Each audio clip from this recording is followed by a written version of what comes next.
Welcome back, Shalligators. Today we're going to talk about the rumor and talk about whether or not it's even true that Shawn Mendes is dating a 50-year-old chiropractor. His chiropractor. I'm fine. I'm fine. I'm so fine that, you know what? We don't even need to do this video. I don't care. It doesn't matter. Okay, look. I'm less than fine. I've not been fine since I've heard this because, okay, I'm more fine now. Because evidently this chick who's 50 and Shawn is like 24 or something, so there's like a 26-year age gap. It took me a very long time to do that math, don't you worry. She has taken to her Instagram stories and posted a pic with like her boyfriend apparently to try to like debunk whatever's going on. But nevertheless, there have been quite a few photos of Shawn and this chick out and about with their arms around each other. I have a chiropractor. Never once have I even touched him. Never. He touches me. That's what I pay him for. I don't touch him. It's like a stripper sort of relationship. They touch you, you don't touch back. You know? That's what you pay for. And here Shawn is. But like I said, I'm okay. I'm okay to think that he's dating an older woman who isn't me.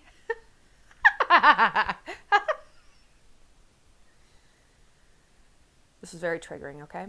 This is very triggering. You know my love for Shawn Mendes. You know how much I adore him. And you know that now that I live in Montana, I have almost zero chance of running into him. I have run into him. We sat across the aisle from each other on a flight from JFK to LAX one time, and it was the worst flight of my life. I just sat there stewing in like all the feelings of my crush. I couldn't even speak to him because if I said one thing, it'd be like, well, I love you. It'd be horrible. It'd be horrible. So I just sat there watching him watch Marley and me for 5 hours. It was a nightmare. But now that I live out in the middle of nowhere, perhaps that ship has sailed. The plane has flown. You know what? It doesn't matter. And it doesn't matter that maybe he isn't even dating this chick because we can still learn something from this, which is guys like older chicks. Why? Well, lucky for you, I'm the perfect person to tell you. And I'm not going to make this video like a pitch on why you should date younger guys. I've done a bunch of those and literally you should try to date younger guys. Just give it a shot. Older guys are the exact same amount of douchebag in saggier bodies. If you're a piece of shit at 22, guess what? You're a piece of shit at 42. I can tell you. I've watched it. I've watched the dudes I went to high school with either stay good guys, develop a little bit, but at the core they were always good dudes. And I've watched the bad ones get worse. A lot of times douchebaggery isn't something you grow out of. It's something you grow into.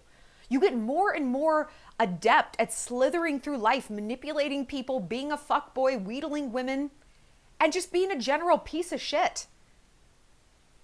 So, that's not what we're going to talk about though. Why you should date younger men. I'm going to tell you how to borrow some of that mystique that older women have, and you can shit on them and say, no, it's gross. Okay. Women like me are taking the guys you want. I got news for you. I date dudes who are your age, the same guys you're going for, and they go for me. And I'll tell you why. And you can just borrow some of that energy, import it into your life. No need to put yourself in like some sort of rapid aging machine, the sun, I guess we could call it. But before we get started, last video, I showed you guys some really fun holiday looks from Cupshe, and I've got a few more to show you. And you guys, they're really, really fun. Don't miss out on Cupshe's big Black Friday sale happening right now and save an extra 15% with my code SHALLON15. Take a look. Holidays, it's party season. Why not take a few fashion risks? And what is more fun and frothy and exciting than a ruffled tulle skirt? This is from the Lauren Lewandike collection. She's an influencer and her style is so cute. And I always see these kind of skirts on like those blogger types. I'm like, oh, I could never pull one off. If I can, you can. It's so easy to wear, and look how well it pairs with that wrap sweater, right? You could wear this wrap sweater with those leggings and flats, throw this in your bag at the office, throw the tulle skirt in there, change, throw on some gold heels, boom, you got a party outfit. And who doesn't want to just like can around in this? But look, if you want something a little bit more skin bearing, I paired this with a bodysuit and I think it's adorable because here she comes in that jacket, honey. You've got the skirt with a lot of movement, the jacket with a lot of movement, but not too much. They're standalone pieces, but they also pair really well together. I added a headband to this look. I think it just kind of gives it that little pop. You really don't need too much jewelry with this kind of look. The skirt is such a standout piece. Do you guys want to know what else? This skirt comes in a mommy and me version. You know the kids aren't my thing, but dressing kids up very much is. Dressing up anything. So again, with the holidays, maybe experiment a little. And do you know what combination I feel like I've invented and I've really been loving? Brown and silver. It has a very sort of like glam rustic feel to me. This skirt is a faux suede. It's got that little notch, a little boop of thigh. I love it. It's thick enough so that it's not gonna like show lumps and bumps, but it's still thin enough to have a lot of movement and stretch. And yeah, I threw on some silver heels and this fantastic Cupshe crossbody bag that you can also use as a clutch. And you can also pair the skirt with a nice fluffy sweater over it, take it off, reveal the bodysuit or a crop top. Don't let your crop tops languish in the closet just because the weather's changed. They can go with so many things and they can go under crop sweaters so easily. I also love this skirt with a thigh-high boot. I love a thigh-high boot because I love a short skirt and I don't like freezing all winter. So if it's snowy where you are, like it is where I live in Montana, you kind of have to put those strappy heels away and go with a boot that's a little bit cuter. So I think that this is like such a perfect combo. And yes, of course, we're gonna see what it looks like with a gold handbag. It really is a good combo. I love brown, black, and gold. Again, it feels sort of like rustic and cozy, but also festive and a little bit glam. So girls, if you wanna refresh your wardrobe and not blow your budget, because there's nothing fun about that, head on over to Cupshe and use code Shallon15. Take advantage of their Black Friday sale. You're gonna get your order ASAP because the first person on your list should always be you. I mean, that tulle skirt, can you beat it? And it comes in a mommy and me size. I can't. Does it come in a size for cowboy? Not yet. I'm writing the company. Anyway, let's talk about Shawn and this chick. So her name is JOCELYNE Miranda, which I'm sorry sounds like a complete bullshit name. Who has two first names?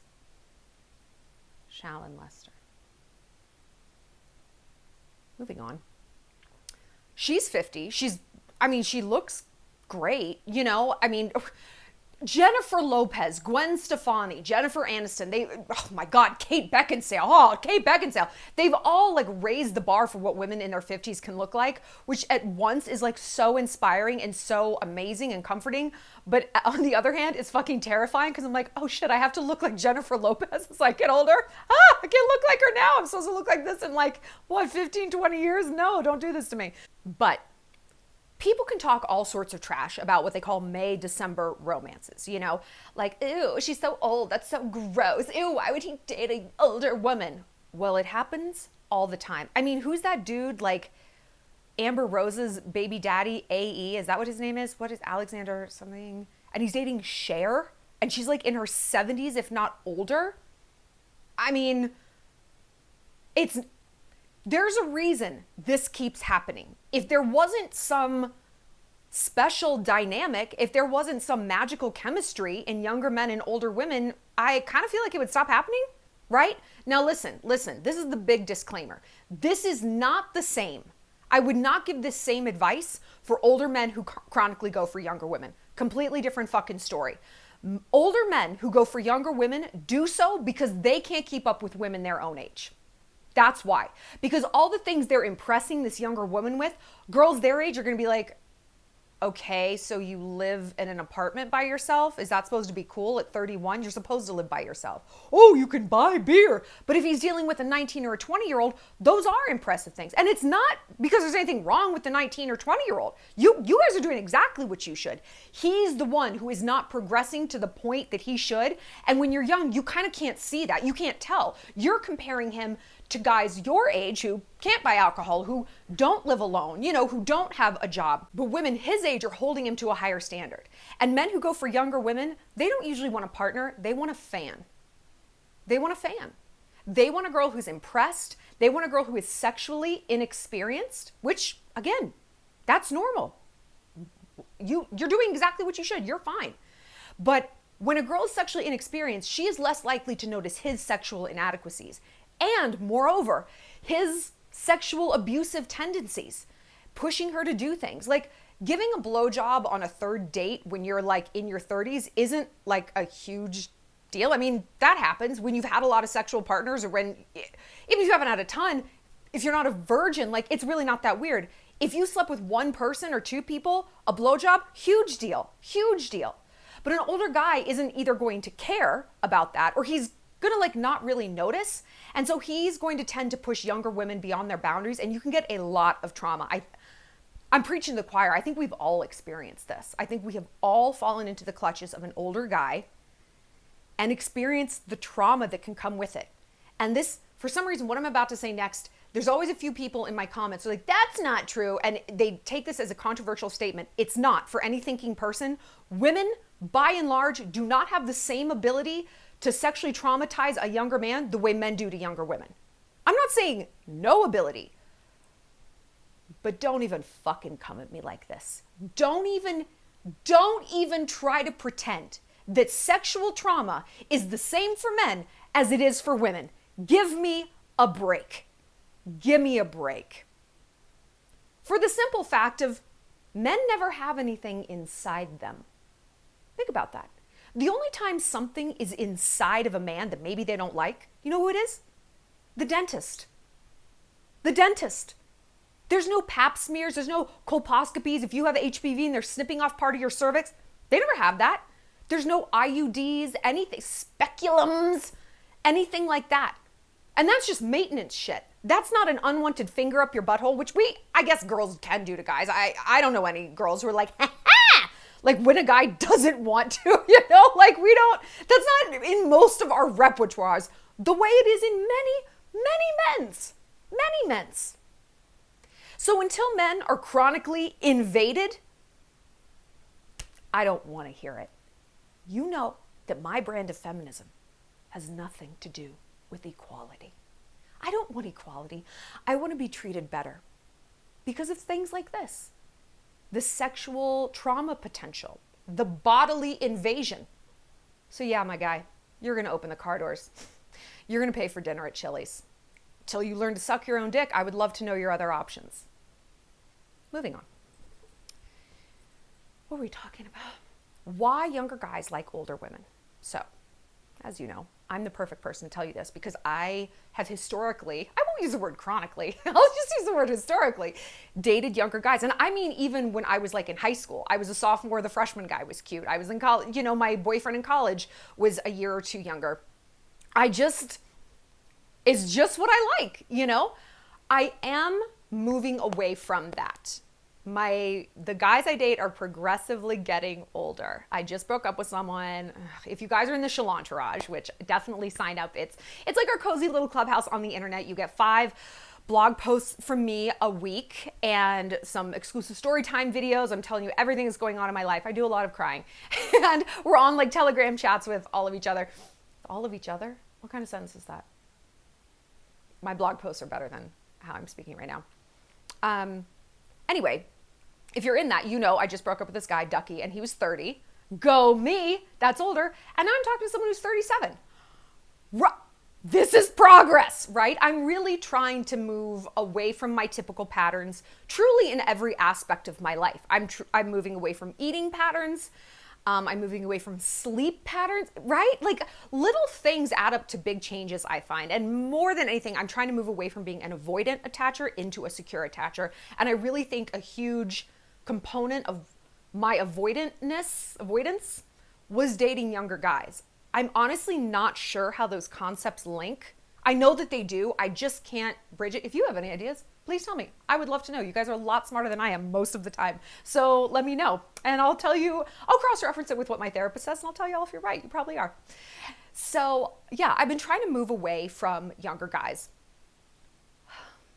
But it's hard because like I said, the same amount of douchebag can exist in a younger man or in an older man. Whereas guys who are older, they've seen a lot of the world, you know, they're a lot of times more bitter. They get one fucking heartbreak in their life and they never shut up about it. They never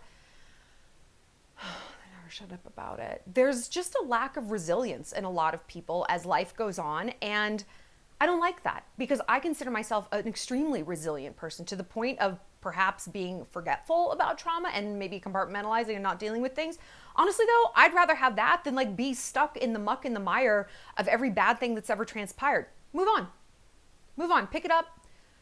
The glass is half full, be grateful, let's keep it moving.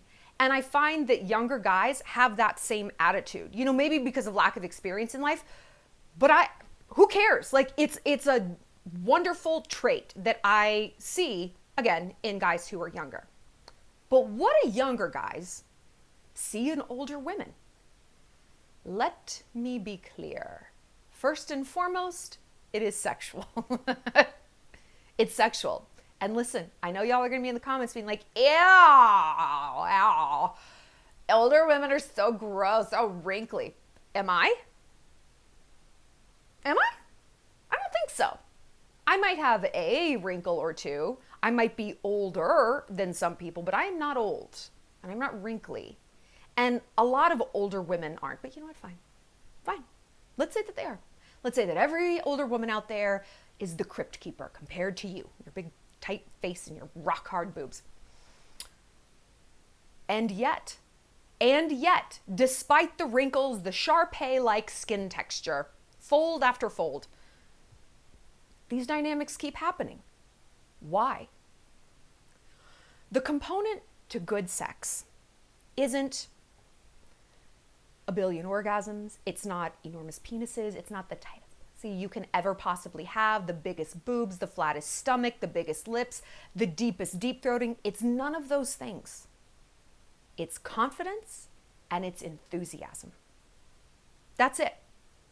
I mean, within that, you also need to have the key component of like malleability, right? What does that mean? So if I like giving blowjobs, if you guys have not watched my Alpha Academy hookup tutorials, if you might have missed that or you're new here or something, I did a whole series this summer we did kissing, hand jobs, blowjobs, sex, kinks, how to be sexy, like a whole soup to nuts sexual experience tutorial course that you can actually access on the Shallon Entourage. It's all there for free.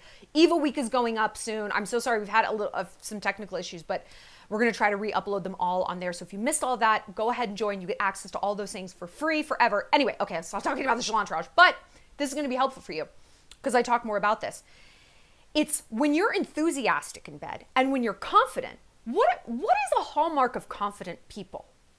What's a hallmark of a confident person? They're not rigid.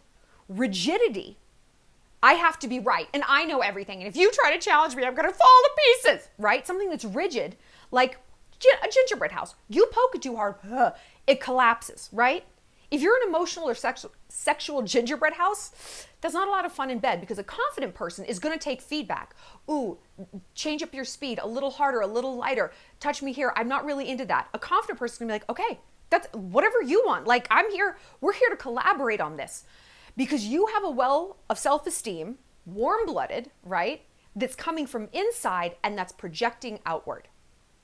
And the older you get, if you're living your life right, which I'm sure if you guys watch this channel, you are, you just become more and more imbued with that confidence. You learn more about yourself. You know what you like. You know what you don't like. You're more solid about boundaries. And it's funny, when it comes to sex, you would think, oh, boundaries, that makes for a bad sexual experience. It doesn't. I have a lot of sexual boundaries. One of them is anal. I don't like it. Good for you if you do. I'm honestly so jealous. It would be great to have that on the menu. It's not for me. And I tell that to guys. I'm like, listen, I will do, I'm not doing this. I've tried it. I don't like it. Die mad about it. But within the purview of these other things, woo, like let's get after it. Let's get wild. This is just the one thing. Hey, it's actually not on special today. Sorry, we're not serving it at this restaurant. You can go down the road. They might be serving it down there. But what we are serving here in this restaurant is incredible. So dive right in. And that, again, the fact that I know what I like comes across not as like rigid and bitchy and frigid. It comes across as confident. I can accurately say I'm not into that. But I can also accurately say what I am into. And because I have this cadre of things that I like, the stable of like sexual yeses, I'm enthusiastic about those things. And again, that's the other component. And again, so much of this comes from getting older. So how can you hack that? How can you borrow some of that energy without waiting 10 or 15 years, right? Or dating a high schooler. Like, you maybe don't want to do that either. Get to know yourself. Get to know yourself. First of all, I do mean sexually. Buy some vibrators. Figure out what works for you and your body. What do you like? What do you fantasize about? Go on Pornhub. I like that. I'd try that. That's not really for me. Maybe I'd try it once to find out. That absolutely isn't for me. Okay. Know thyself, right? but also get to know yourself in every other category of life. Because look, yes, younger guys look at older women, they're like, oh, MILF. And by the way, MILF has really nothing to do with kids, because guys will call my friends and I MILFs, and some of them are like, I don't have kids. I'm like, no, it's not about the kids. It's just like a hot, it's like cougar, but MILF is just like the new term, so you're fine. Yeah, like, of course there's a sexual component, but guys have said to me, they're like, even aside from that, like, you just know who you are, and it's relaxing. And again, boundaries are something that society tells us we shouldn't have, and live, laugh, love, and choose kindness. Because like, ooh, if you have boundaries, you're going to be seen as so rigid and so spiky. No, girl, I'm telling you from experience, it's the opposite. It's the opposite. When I was younger, and all my friends and I are like, ugh, when we were younger, and everyone does the same gesture. I don't know why every woman in the world like, we just like, but it's what it is. If you're older, like, do you not do that, right? It was just like, I didn't know who I was. Like, I did in the very like deep center of myself, but everything was shadow self, right? Now my shadow self is fairly small because I feel confident enough to project who I want to be in all my varying degrees and multitudes and dimensions confidently into the world. If you don't like it, that's your fucking problem. Sorry, you have bad taste. Get away from me. But when I was younger, everything was shadow self. I didn't know, I mean, I couldn't display anything. It was all wrong. And I was constantly twisting myself into this pretzel to be and to shapeshift into who I thought my family, my boss, my friends, society, the guy I liked wanted me to be. And it was very unattractive. It is. It's unattractive.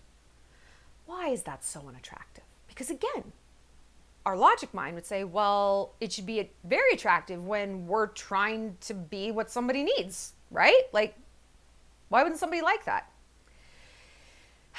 It comes across as desperate, and it reflects, it gives off this scent of desperation that people want to avoid because it reminds them that they too can be a shapeshifter. It hits too close to home, basically.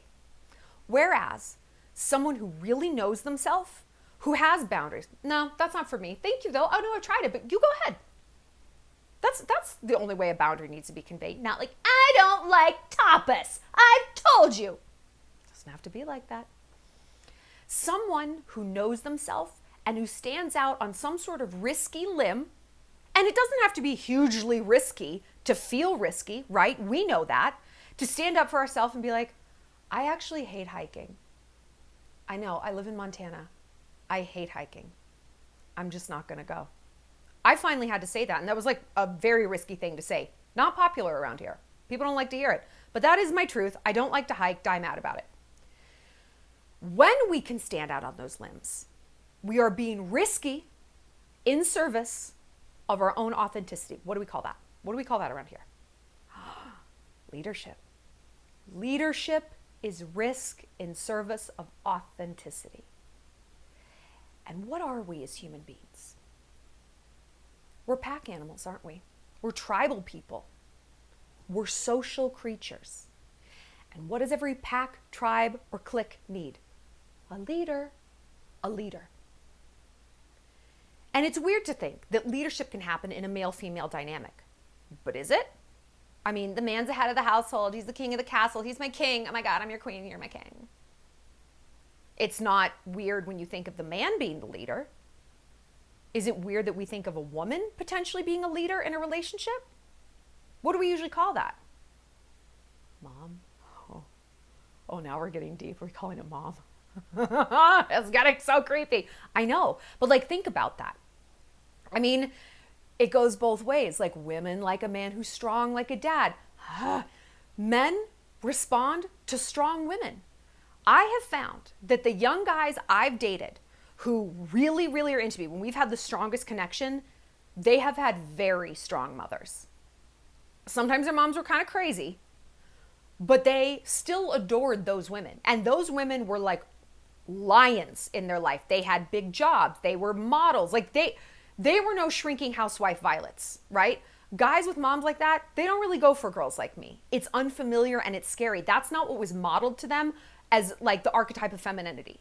It was much softer, quieter, more live, laugh, lovey. Guys who go for me, they know someone like me already. She was big in his life. She still is. So I know we're getting kind of in the weeds about all this like Freudian mom stuff, but I'm just trying to help you guys understand where this dynamic comes from. So you're not like, ew, okay, be ew if you want to. You're displaying low intelligence. We can unpack this in a much more intelligent way, gain some mastery over it, and use it to our advantage. Because like I said, you can hack this dynamic without actually having to be old. And like I also said, get to know yourself. Outside, I mean, yes, sexually, 110%. But little things. Do I like Korean food? Do I like trucks? Or do I prefer an SUV? Do I like Pepsi? Do I like Coke? How well do you really know yourself? And how much of what you know about yourself is what you yourself have gathered based on your first person data and experimentation versus what other people told you, either tacitly or overtly, that you should like and be like. You should like Pepsi because it's cool. You should not like tapas because it's fried food and it sucks. I said that. I hate tapas. I'm sorry I keep bringing it up. I just have to. I'm working through it. How much of your personality is someone else's personality?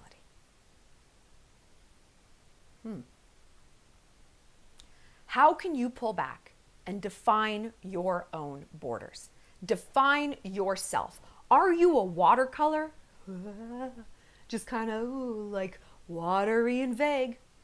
Or are you a pencil drawing? Are you a printed picture? Specific lines. And that doesn't mean, ooh, you're rigid. Again, we have linked these concepts inappropriately. Rigidity does not mean you're a well-defined person. In fact, it kind of means the opposite. The most rigid people I know are the ones who have traveled the least. They eat the same routine horse shit food all the time, right? They have no real curiosity about the world. They don't listen to books, read books, listen to podcasts. There's no real new schools of thought. They don't have friends who disagree with them politically. They have their lane, okay? They're, I guess, defined, but they're more defined not based on, oh, they've gone out and traveled and they have this data and you know what, they prefer their hometown. No, they're defined based on fear. Their self-definition is fear-based. I'm afraid to be around Republicans or liberals. I'm afraid of unagi at the Japanese restaurant. I'm afraid of New York City. Okay, yeah, you're a defined person, but not the way I am. No, we are not actually the same. So another thing you can do, once you've explored who you are sexually, culinarily, fashion-wise, everything, just, it's so fun getting to know yourself. I mean, we say like, oh, I want to date. I like to get to know other people. Get to know you first, bitch. You're cooler than anybody you're going to meet. I guarantee it. I guarantee it. It's so fun to just get to know yourself and to stand in your statements like, I don't like to hike. And just really stand in it. Because this is the next part. You do take the stand. You share who you are. Now look, you're not going to be this person who goes around like spraying this venom of opinion and self-definition onto everyone. It's not like that. It's not like that. But you are confident in who you are and you have no problem sharing it, right? And this is another thing about older women. They communicate better. They know what they will, and most importantly, what they will not accept. They are keenly aware of value, their value. Okay? I went on this dumb blind date the other night, and I had said something. Oh, we were talking about like, oh, what are we looking for in dating? And I'm like, you know, I'm not looking for a booty call, but I'm not necessarily looking for a husband. Like, I'm looking for a boyfriend. And they're like, oh, really? And they're like, yeah, I might, you know, what about like something casual? I was like, no, thank you. I don't want something casual. And the guy's like, oh, like, well, he was clearly referring to himself, but trying to veil, like, what if someone, he was meaning himself, like, well, what if someone like, you know, like wasn't really ready to settle down. I was like, cool, that person isn't for me. Not like I need to settle down and like homestead with someone. I don't want kids. I don't even know if I ever want to live with someone again. I enjoy my space. My house is just the way I want it. But I'm not about having my time wasted. And I said something, I'm like, I'm a high value woman and I expect high value treatment. And he's like, and I could tell he was like, oh, it's like, oh, okay. Like I was being braggy. And then I smelled blood in the water and I just fucking went for it. And I'm like, I'm sorry, is it arrogant to properly value something? I think it's actually fairly idiotic and very ill-advised to undervalue something. Would you sell your truck for $10? No. Well, why not?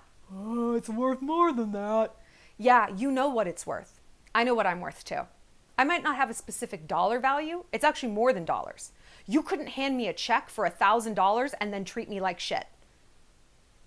You can't be an asshole to me all week and pay for that with a bouquet of flowers on Friday. No, there's no dollar value attached to me. Sorry. It'd be a lot easier on both sides, I guess, if there was, but there isn't. So sorry that I know my value, and so sorry that I'm willing to communicate that I know it and not be like, oh, I don't know. Oh no, I just, whatever you think. Oh yeah, casual is good. It isn't good. It isn't good. Not for me. When I was younger, that would have been an impossible statement. An impossible statement. Or if I had made that statement, it would have rung so false and so hollow, like a little girl playing grown up, right? But now, because I'm older, because I've done the work to know what I like, because I've done the larger work to chase my dreams, to craft a life I love, to do even the hardest work of learning truly to enjoy being alone in my emotional and physical real estate, that I have become my own best company, that, yeah, you always want to be sharing your time with someone you enjoy and they light you up. Who doesn't want to be in love? Who doesn't want to have best friends, right? Of course. We're pack animals. But when I do find myself alone, instead of viewing it as, oh, I'm so alone, no, I have gotten really good at activating the muscle of flipping it.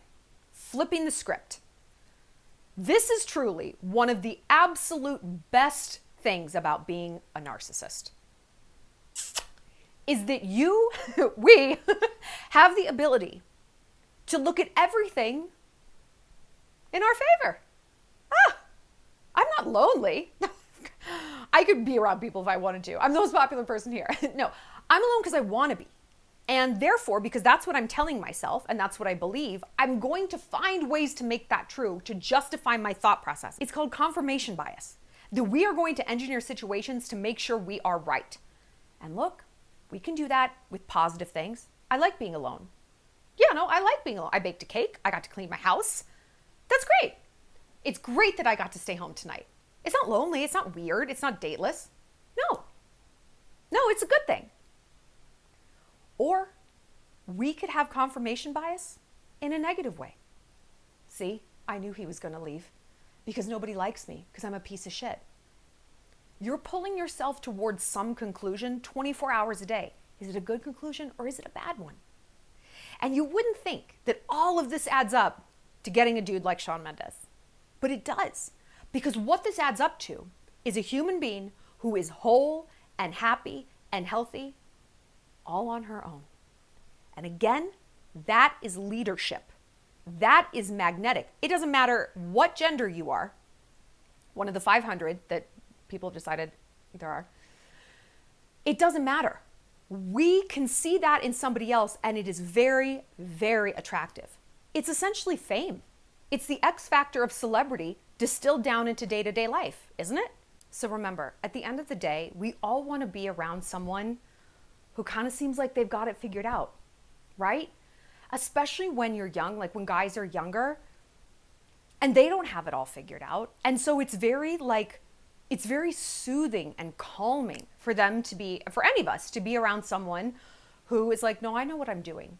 Don't we all sort of want that in our life? I mean, isn't that the magic of a trustworthy president or a celebrity, right?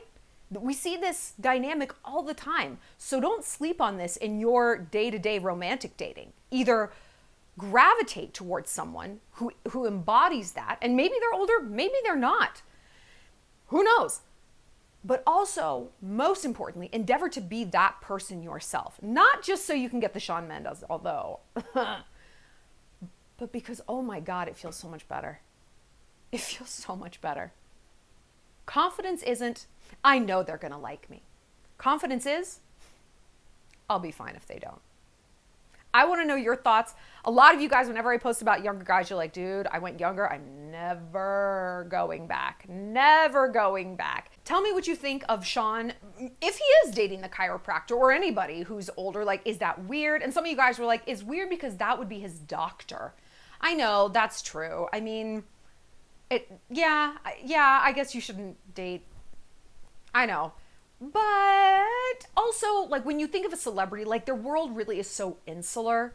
Like, it's really hard to meet people and build a rapport with them and have them be trustworthy, right? Like, there's a reason, like, they have the same best friends forever, even if it's tough. It's tough to just, like, you can't really go on, like, Tinder and meet new people. You can't go out to a bar and meet girls. It can be a very isolating thing. So you tend to date in a very small pool, and a lot of times it's inappropriate dynamics for us out in the civilian world, but for them, that's just kind of the way it goes. So let me know what you think. If he's dating her, I'm fine. I'm fine. I'll see you later, Shalligators. We'll be back next week. Have a wonderful weekend.